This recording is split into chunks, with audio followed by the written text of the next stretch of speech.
Thank you for that kind introduction. I'm glad to see you on this side. I don't feel so lonely then. Thank you. And I know that everyone needs to make choices about how they spend a Saturday evening. So thank you for being here. You deserve something more than a free bookmark. But actually, I forgot the bookmarks at home, so you don't even get that. I'm so sorry. So memoirists are all about telling stories from their own experiences. So when I try to describe this trilogy that I've written, all three of the books are basically about wrestling with doubt and faith at different stages of life. And so the first one is titled The Exact Place. And this is about my growing up with excruciating doubts and yet coming to faith as a child. And the reason I titled it The Exact Place was because although I grew up in one of the most remote parts of Minnesota, and as small and as anonymous as I felt, it was there that God found me. And eventually I realized that I was in the exact place that God wanted me to be. So that's the first book. And actually, tonight when I'm doing my readings, because it's about a child coming to faith, I'm going to be reading more excerpts from this than from the other two. So the most recent one is No Place, and that came out earlier this year. It's No Place, a desert pilgrimage is what it's called. And it's about Dennis's and my years as young adults and then later as a young family. When we started out, we were filled with lots of doubts about Christianity. And having grown up in the church, we still wondered, did it have any relevance at all to real life? And were there answers to some of the most troublesome questions that we had? And we eventually landed in the desert, well, the high desert of New Mexico. And that was where God revealed himself over time to us in ways that were sometimes so strange, and yet in ways that were sometimes amusing, and then other times just like overwhelmingly a slap in the face. But that's how he revealed himself to us. And then finally, in the third book, which is titled This Place, that's a collection of essays that were originally published as Notes from Toad Hall. It was our ministry's newsletter. And after 12 years of wandering, we ended up back in Rochester, Minnesota, where we began this small nonprofit ministry that Mark mentioned a little while ago. And then we leaned into the everyday as a place to grow in the ordinary and the routine. And that was where we lived in a house that we named Toad Hall. And it was where we welcomed so many people into our living room for what we hoped was a place of safety and where a person could come and ask questions or bring their questions and doubts and without being rejected. That was really important to us because along our way we found ourselves sometimes being rejected because of some of the questions we asked and so on. So in each book, there's an artist's rendition of the front door of the house that I lived in at that time, and on the back then there's an actual photo of the place. So that was kind of a fun thing that my editor thought of. I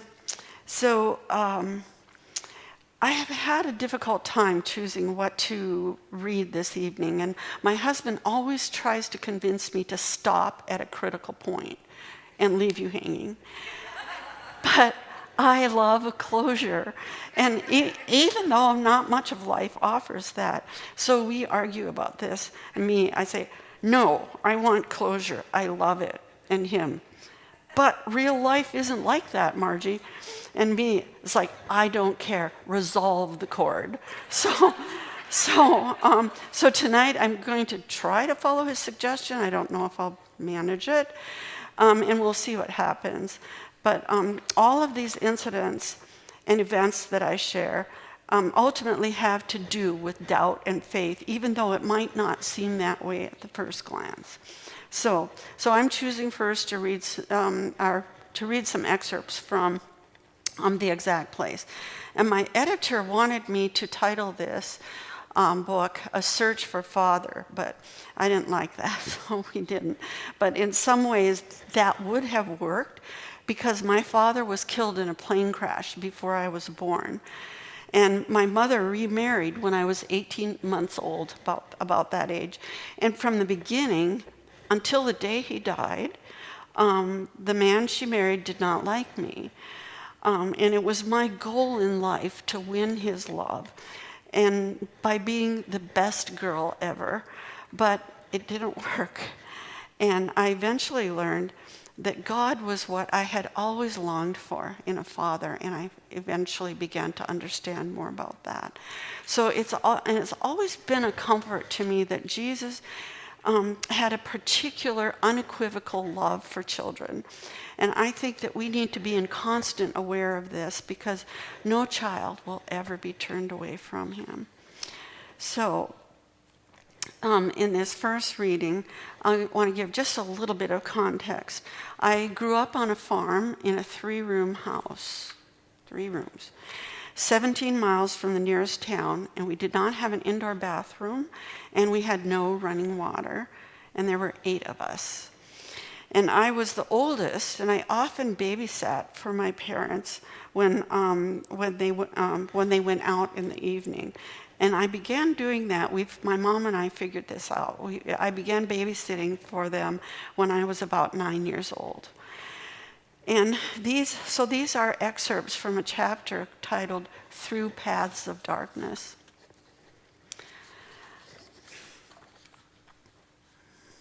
I thought of my brothers and sisters as I lay on my cot in the living room.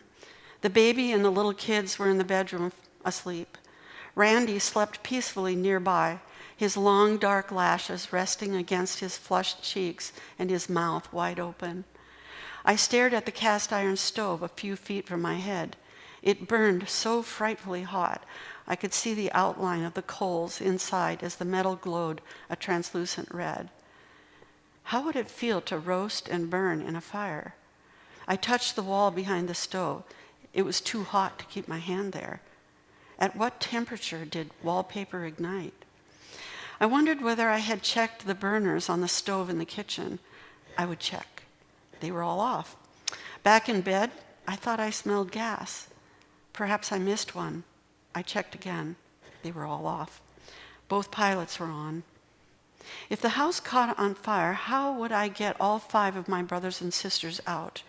Should I just carry them out in their pajamas? Should I try to get on clothes or blankets? Wasn't the outside bedroom door banked with flax straw and frozen shut? Would we freeze to death in the Arctic air? Would Randy be able to help? He was always so groggy when he first woke up. Every car that passed our remote farm at night began as a tiny glow on the opposite wall of the living room. The light grew slowly and moved across the wall, the shadows of the poplar trees moving with the headlights, first slowly, then faster and faster. I prayed each one would be my parents returning home. The light would suddenly reverse direction, flip up the wall, race across the ceiling. For a brief second, a red glow from the taillights flashed through the opposite window and was gone. The 7th car will be Mom and Dad, I told myself. I waited, counting, praying, wishing they would not leave us at night, and occasionally rechecking the kitchen stove. When Mom and Dad finally came home, I never said anything, just turned over and fell asleep at last. What visited me then in the night was worse than skunks with rabies or houses on fire. Whether the spirits were real or not, I don't know. In the dark, they watched me through the windows of the living room where I lay just below the sill. I dared not whisper or move. I held my breath, hoping they wouldn't see me if my chest didn't rise and fall under the blanket. Frequently, the same beast came out of the western woods beyond the barn. making its way across a misty plot of grass and weeds over the rail fence, past the driveway, around the house, and up to the east window where I lay. From somewhere above the house, I watched its approach. It only had one leg with a cloven hoof, yet it drifted across the ground in a fluid motion. And when it stopped at my window, its single hoof sank into the soft ground. I knew it wanted me. I watched with unblinking eyes and planned my escape. If I could reach my sleeping parents in the next room, I would be safe. I couldn't leave the bed to run to them because it was waiting, ready to leap for me if I moved. Then, a miracle. The large 10-gallon cream can rolled up to my bed and kindly suggested I crawl inside and he would roll me into the bedroom to my parents. Relief filled my body like fresh air. Inside the stainless steel can, which smelled sour and cheesy, he rolled me over and over to the bedroom, where I woke to find myself in my own bed and the black window still staring at me. I wanted to call Mom. I knew she would come, but I didn't dare call. And what would I tell her if she did come? Dad's snoring reassured me that they were at least alive. One morning, I made a rational attempt to control my fear by looking at the ground outside the living room window. To find that nothing stood there during the night could prove that all I had imagined existed only in my dreams. In broad daylight, with the eastern sun pouring down the side of the house, I stared at the single hole in the ground made by a cloven hoof. Sometime after Mom's conversion to Christianity, which she places as the summer between my first and second grades, I began a repeating nightmare, but perhaps it started when I was in the third grade, I'm not sure. All I know is that it came again and again. It was a battle that took place on the floor in the narrow corridor between Mom and Dad's bed and the three-quarter bed beside them. The beds were positioned side by side, each against a wall with enough room to walk between them. This was always the setting for the dream. But I could have the dream wherever I slept, whether I was on the bunk bed, the couch, or a cot in the living room. Mom often switched our sleeping arrangements, looking for something that worked better. I dreamed that in my sleep, I rolled off the three-quarter bed onto the floor and awakened on the cold, hard linoleum between the beds. In the dark, I saw nothing but a faint outline of the windows above the beds, illuminated by starlight. On either side of me was a deeper darkness beneath the beds. My mind sensed danger and knew it needed to wake my body from the paralysis of sleep. It needed to get me out of the dream or back up on the bed before something terrible happened. My limbs were bags of boneless sand, but with enormous effort, I managed to get to my hands and knees. Something moved under my parents' bed, and with a violent effort, I heaved myself up toward my bed. I was almost off the floor when a cold hand grasped my wrist and pulled me down. Satan had emerged through the floor from the cellar below. He had come for me. I fought him, grasping air, tearing at the blankets that hung over the edge of my bed, but I was slowly being sucked under. I screamed for help and managed to groan.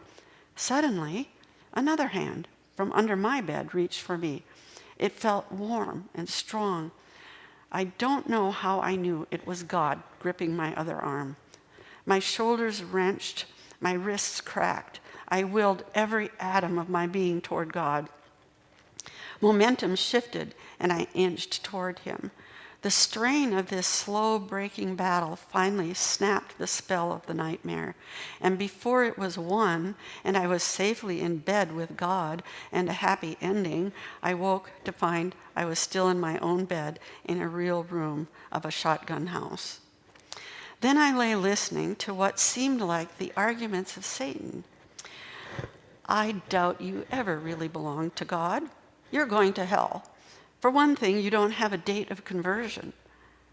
I had rededicated myself, confessed, prayed many times at many campfires upon the urging of counselors and preachers. They warned us, you must be sure of your salvation. I carefully recorded the dates of those confessions. Upon this day, present date, I, Margie Lou Block, received Jesus Christ as my Lord and Savior.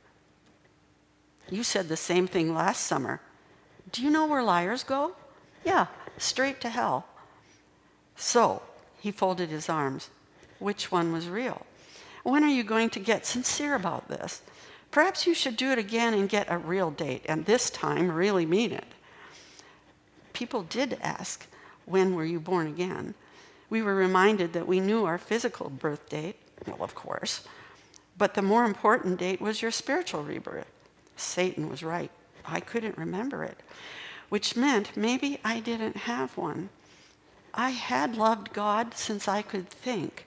It began on a winter day with a rat terrier named Bing who had stolen my mitten. But what does a 4-year-old know? Not much, I guessed. I noticed the same theme from a program Randy and I listened to on the radio, Unshackled. It was carried hundreds of miles on the night airwaves from Chicago's Pacific Garden Mission to our little house on the Canadian border. It was a drama, throbbing with organ chords and simple sound effects like footsteps running down an alley, wind howling, doors slamming, glasses of alcohol clinking together. We were mesmerized hearing about men, at least I only remember men, who'd lived lives of drunkenness and debauchery, how they'd left their families, committed crimes, became homeless, until they reached the bottom of misery and heard something, a preacher on the street, the Bible, the Holy Spirit, calling them out of darkness, on their knees in a cold street, at the front of a mission church, even in an alley behind a bar. It could happen anywhere. Weeping, they heard the voice of God and responded by confessing sin and receiving Christ into their hearts. Everything changed for them once they were on the right path and living in the light. They were immediately unshackled. They were certain of heaven and could recall the exact time and place it happened. My lack of a date was supported by the parade of failures that passed before me night after night. Though I tried to obey my parents, there was no doubt about it. Killing your own favorite dog was a very wicked thing to do. I had done that. In addition, I lied about it. There were other things too. School was proof that I could hate, mostly girls, with blistering intensity. Girls examined your physical features and sifted through your belongings to determine whether or not you were fit for their company. I wanted to give them all the worst Indian burn, bad enough so they could never raise their little white arms in class again. In one of the compelling ways, it was one of the compelling ways in which Randy and I taught lessons to our younger siblings. Grab a bare forearm in both your hands, twist the skin in opposite direction. It burned a whole day if it was done right. Boys seemed utterly oblivious to such things. They were content to settle differences with a clean, dispassionate punch to the nose, and they wore the same clothes every day of the week and couldn't care less about grades. I liked them. Besides anger, hostility, and shame running shallow beneath the surface was a bit of malice. That is, intentional ill will. I was often quite willing to pick a fight with my brother as long as I had the strength to do it. I wrestled Randy to the ground and sat on his chest, my knees on his little arms, my head hanging over his, a silvery thread of saliva dangling from my lips, threatening to let go before I sucked it up at the last moment, making him repeat the most humiliating thing I could think of. I want to kiss Linda. Or, I suck my thumb. Only then would I get off. I did it just because I could. And when I sensed his male strength growing beyond mine, I quit. He actually missed our wrestling matches, and when I refused to fight him anymore, he tried to force me. He badgered, pushed, and finally threatened to beat me up. I said, "Go ahead." He got a half Nelson on me, pulled me over his leg, and threw me down. I rolled over and went limp, which made him furious. He sat on my back, pulled my hair, banged my head on the floor, and still I did nothing. When Mom and Dad came home, I told on him, and he got in trouble. It wasn't fair, and I knew it. My quitting had nothing to do with virtue. In an agony of remorse about my offenses, I confessed, "Dear God, I am sorry I hate Karen Lee Anderson so much. I'm sorry I beat up my brother and killed my dog. I know it's wrong to want all the new clothes in the Sears catalog. Forgive me for being ashamed of my family and for being a rotten tattletale. I knew Jesus died for all these things, but I will try hard to be. I know Jesus died for all these things, but I will try hard to be better. Amen." I wanted to do something to prove I loved God and could change if I tried very hard, something big and costly. I thought God would be very happy if I became a missionary. Missionaries had to live in primitive conditions without running water or indoor plumbing. I already knew how to do that. But you also had to eat things you might not like. I heard of people who ate winged termites, waiting for them to emerge from their holes, deftly picking them up, pulling off their wings, and popping them in their mouths. That would be hard, but I would do it. It couldn't be worse than eating morel mushrooms or the testicles of bull calves. I might get speared to death and maybe eaten, but then I'd be a martyr like the 5 missionaries who were killed in South America by the Auca Indians. I was willing to do this for God, and I hoped he would love me in return. One night, after another fall off the bed nightmare, as I argued with the same old doubts, a new question arose. It went straight to my heart with the sudden clarity of floodlights thrown on at the ice rink. It was a simple question, gentle, clean, not like the accusations from Satan or my nitpicker self. All my thoughts stopped to listen, and the question asked, right now, at this very moment, what do you believe?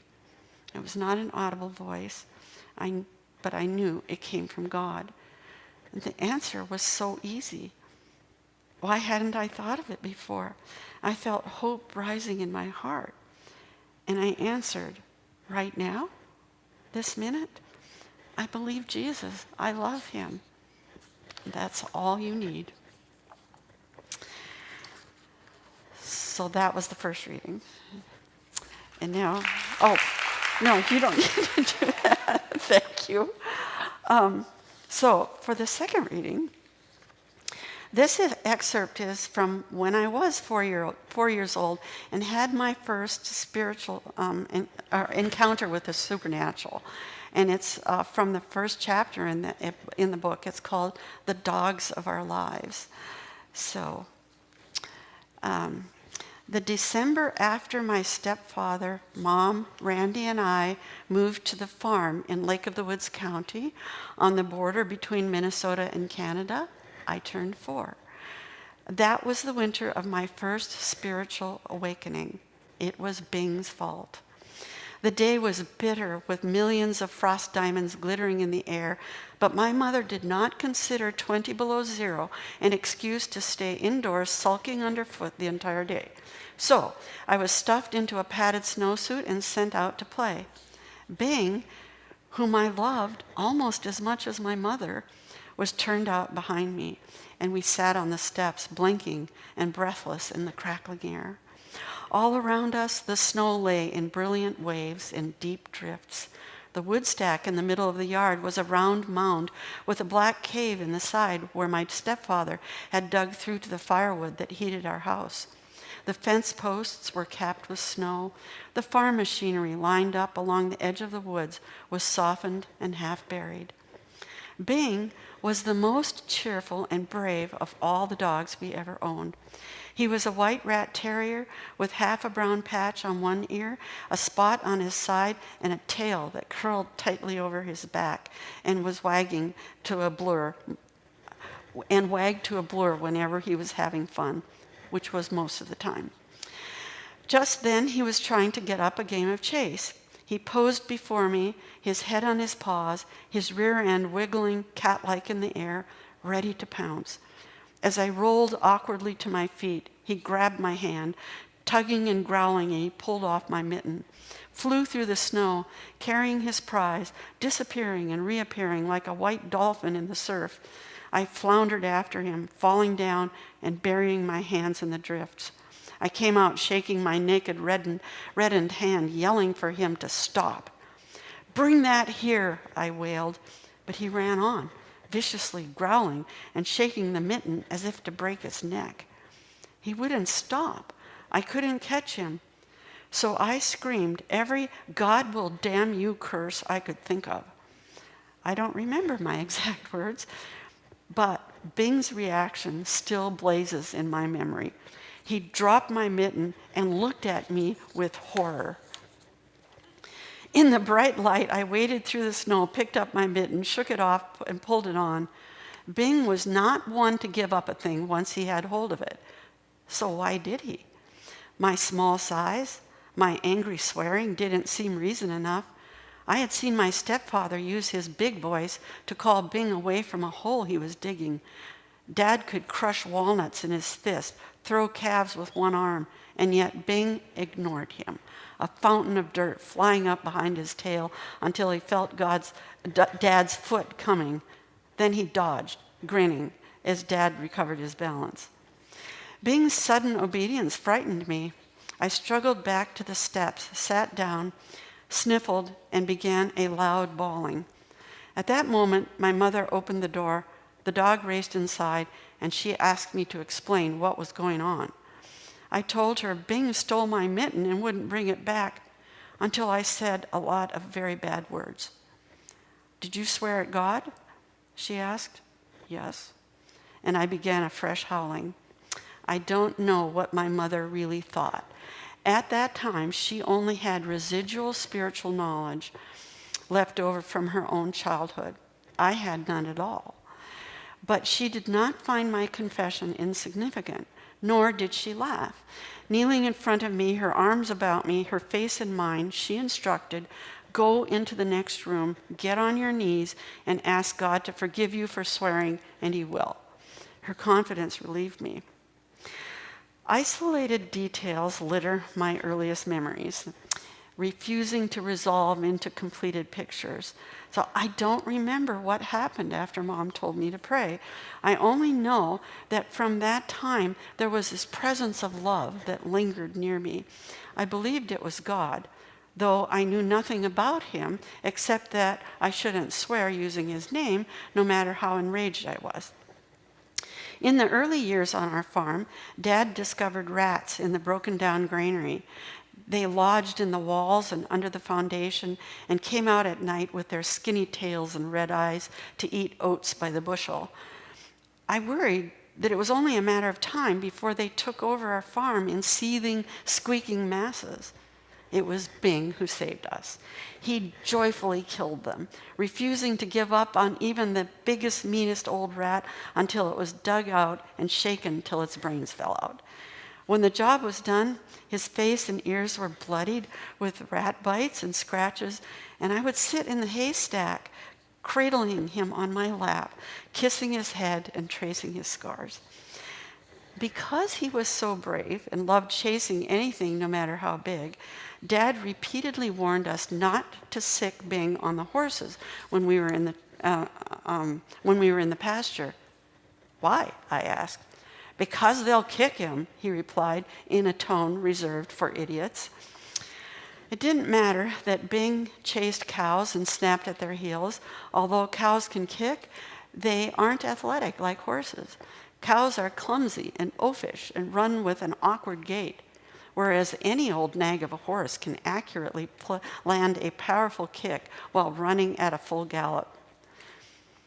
On a spring day, 4 years later, when I was 8, I walked to the marsh and through the soggy pasture looking for buttercups for Mom. Bing was with me, sniffing out groundhog holes and digging at their burrows. The horses, being curious, snorted and came over to see what I was doing and if I was worth a sugar cube or two. I wasn't. I picked up a stick and threatened them, and they flagged their black and blonde tails and trotted a short way off and then minced toward me again. Knowing that Bing only needed the slightest encouragement to chase anything and loving that power, I knew I could make the horses run away. I weighed the temptation And then I pointed to the horses and shouted, "Sick 'em." Bing happily tore after them, yapping and snapping at their heels. Some horses love an excuse to panic. They can fake a heart attack over a little piece of white paper on the ground. We had several of that kind. One of them was Duke, a 2-year-old bay colt, tall and rangy. With a flying kick, he sent Bing somersaulting through the air until he rested quietly on the floor of the woods among decaying leaves and tiny blue violets.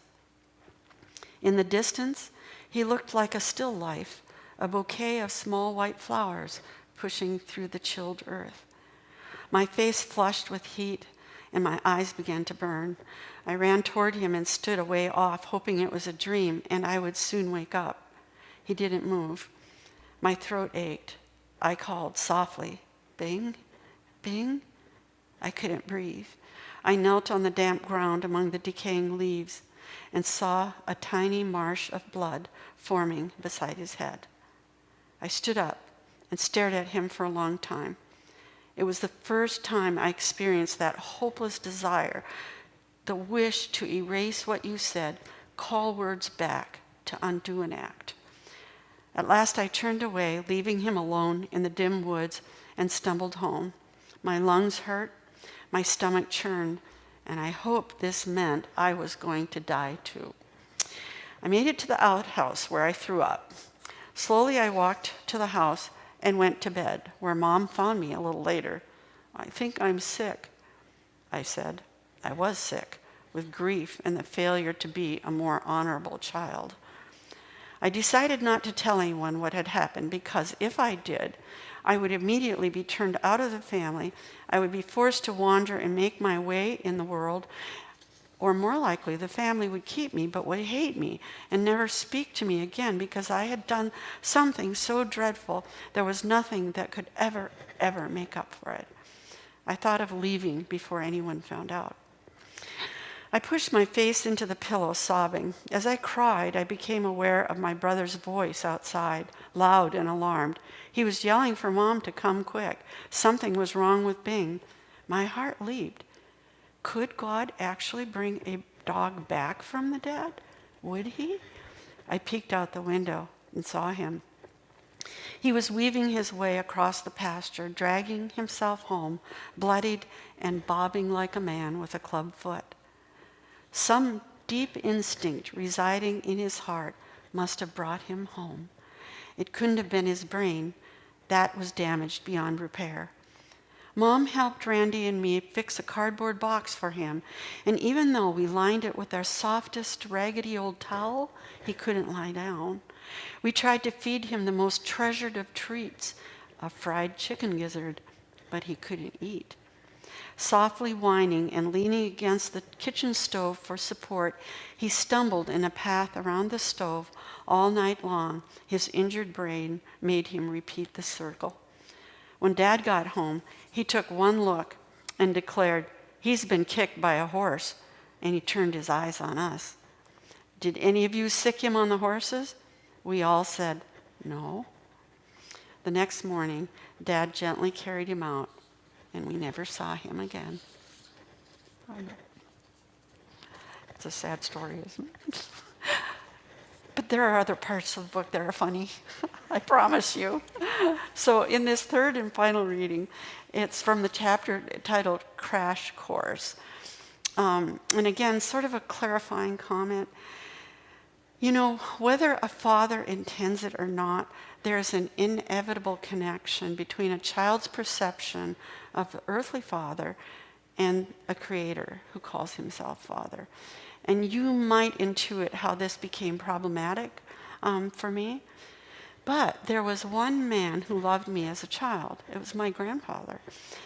He and Grandma owned a resort on the Canadian side of Lake of the Woods, and each summer I lived with them for several weeks.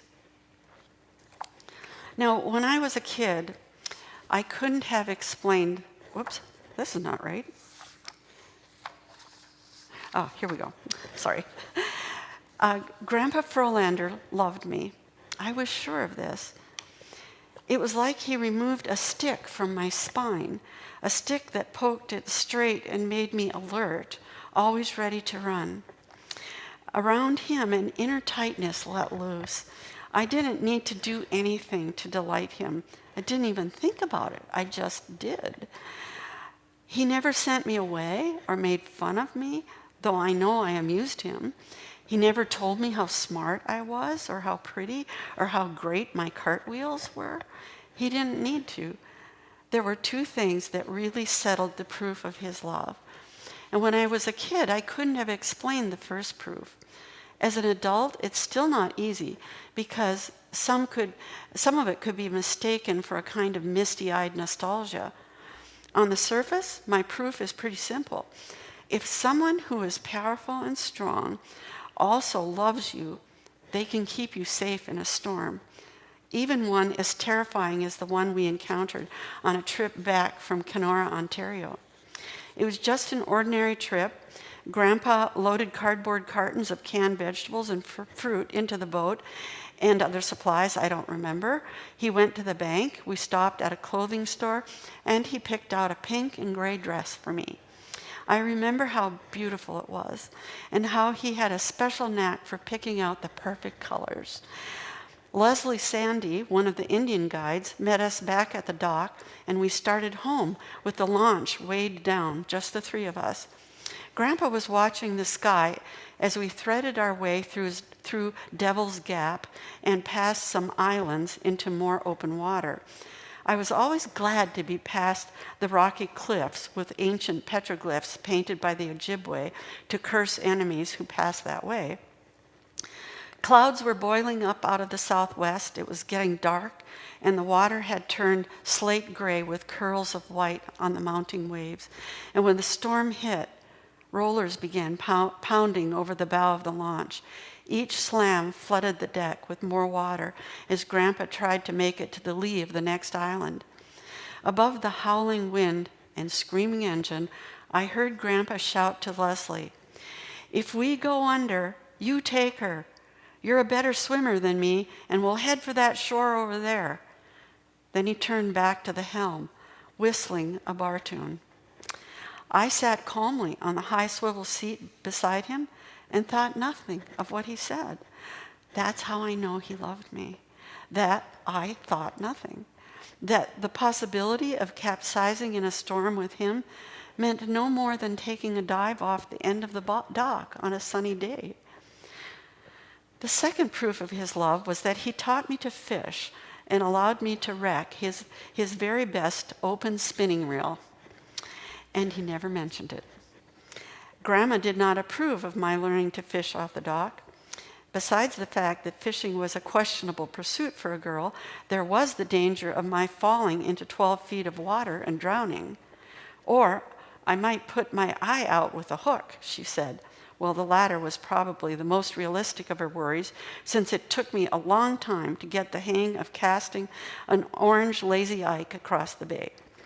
I forgot to release the line and ended in a full-armed swing by slamming the tip of the rod into the water right at my feet. The danger was not so much to myself as to anyone fool enough to come within 50 feet of me, which is probably why Grandpa always called out instructions from the screened-in porch where he sat drinking his Molson's Canadian on his afternoon break. Only once did I manage to hook my finger on the point of a lure.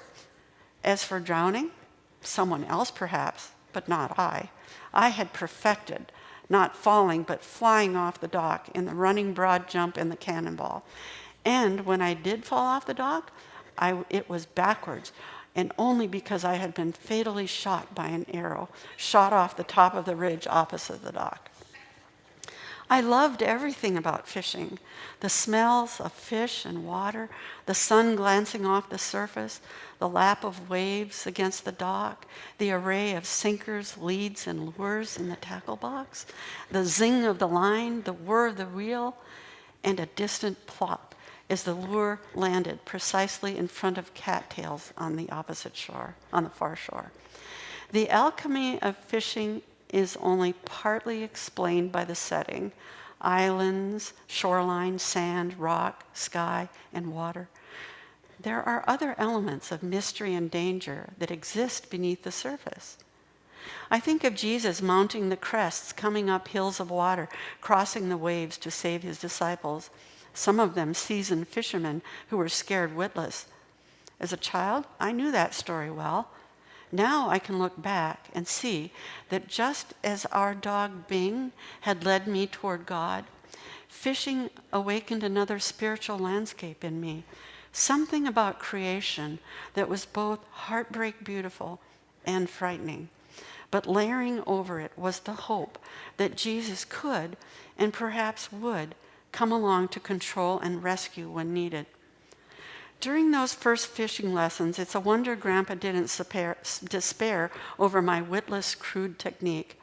If I did remember to release the line, I often forgot to look down at the reel to make sure the line wasn't knotted before I reeled it in. I began winding with the drag on. Click, click, click, solid stop. I cranked hard, my rod bouncing up and down with the effort. Nothing.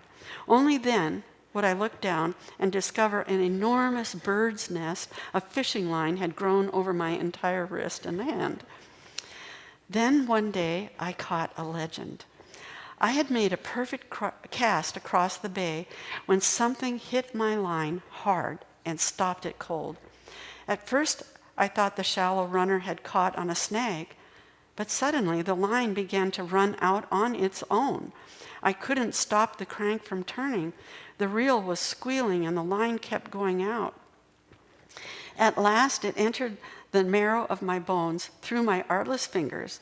I had caught a big one, and it was going to get away unless I figured out what to do.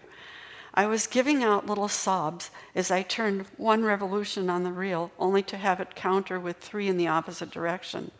Then, whatever was out there turned and took off across the lake, running away with my orange shallow runner. Not knowing what else to do, I threw the rod on the dock, began to pull in the line, hand over hand, screaming for Grandpa. From his post on the porch, he had first to run to the fish house for a net, and then down to the dock, slap, slap, slap, as the boards hit the water from his weight. He arrived laughing and hollering, "Don't let her go." My hands stung from the wet line, and my eyes were full of tears from joy, and I was hyperventilating. But I had finally pulled something up to the dock that was violently pitching and jerking my arms about. When Grandpa knelt down and grabbed it with a net, he landed a northern wall-eyed pike, or jackfish, as he called them. It was a fearful, slimy-looking creature with a jaw full of sharp teeth and a long, lean body, but he was so beautiful. I have never since caught his equal, but I was hooked for life by my grandfather's patient love and the magic of fishing. An old photo shows me struggling to hold the fish up to my chin, and still his tail dragged the ground. Later that day, I heard Grandpa telling the tourists and guides who came back from fishing, "Why don't you take a look at what my granddaughter caught off the dock today? It's as big as she is." My catch was lying in state in a pine fish box on a bed of ice chips right on the waterfront.